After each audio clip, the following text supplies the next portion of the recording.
Bom dia. Mateus 15. O que realmente contamina o coração? O que vem de fora e o que vem de dentro. Mateus 15, de 1 a 20.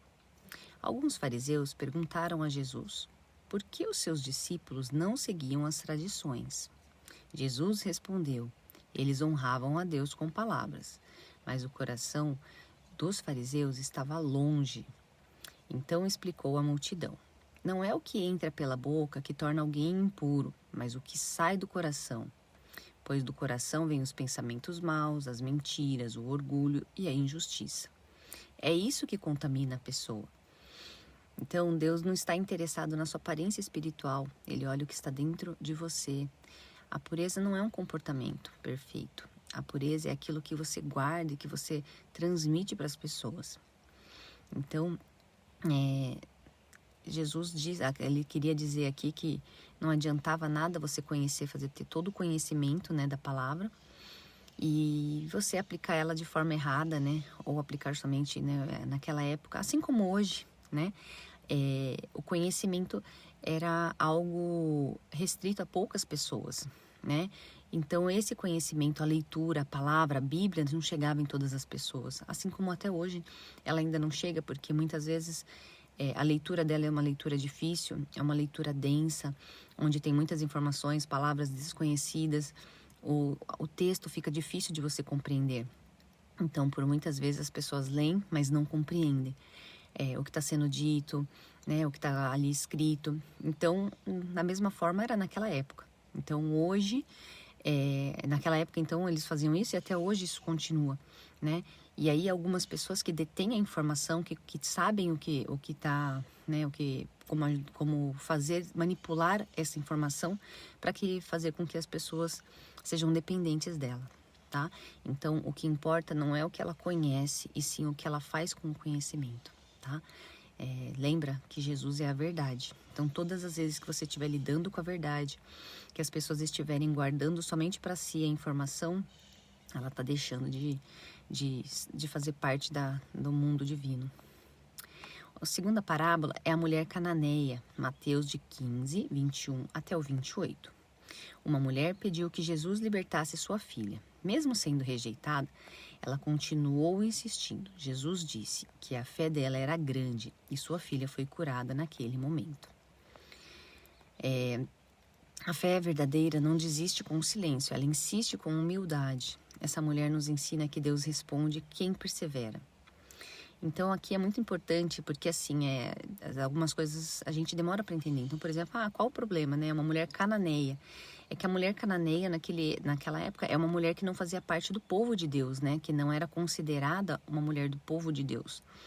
Então, vamos levar para um dia de hoje, a gente colocar como uma pessoa que não faz parte da igreja. Você faz parte de uma igreja e aquela pessoa não faz parte da sua igreja, e por não fazer parte daquela igreja, eles não ajudavam, Você deixava de ser visto por não fazer parte daquele grupo.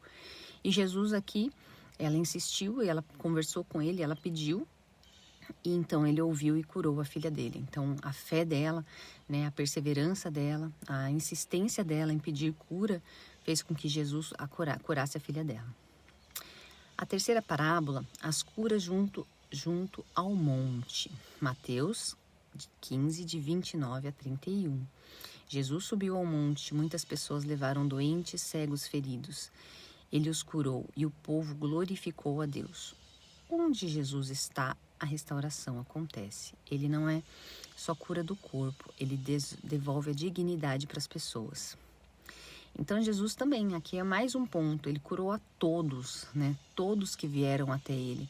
Ele não curou alguns, ele não curou somente aqueles que eram considerados o povo de Deus, ele curou a todos que vieram até ele. Então, Jesus é sempre misericordioso, amoroso, ele tem compaixão daqueles que são humildes, e que se dobram a ele. Então, é maravilhoso de ver essas histórias e compreendê-las dessa forma. A multiplicação dos pães pela segunda vez. Mateus 15, de 32 a 39. Jesus viu que o povo estava com fome. Haviam 7 pães e alguns peixes. Ele agradeceu, partiu e distribuiu. Todos comeram até se fartar e ainda sobraram 7 cestos.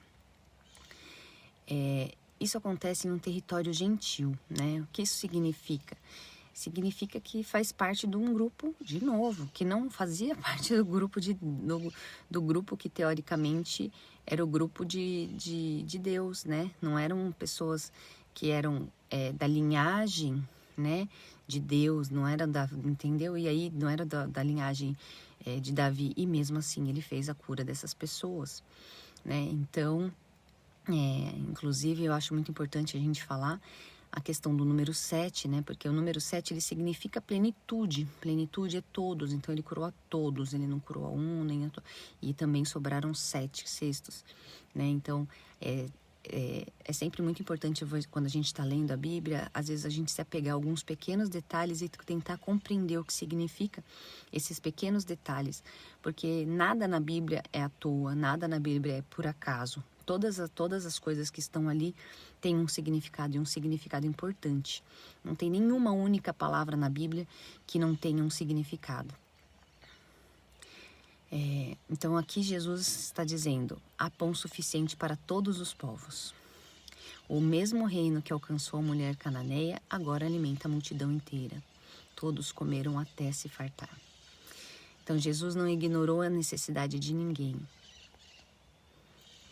Então, olha, aqui a gente pode dizer que esse capítulo ele nos ensinou que Deus olha o coração, vence barreiras, compaixão gera provisão e o reino restaura por inteiro, tá?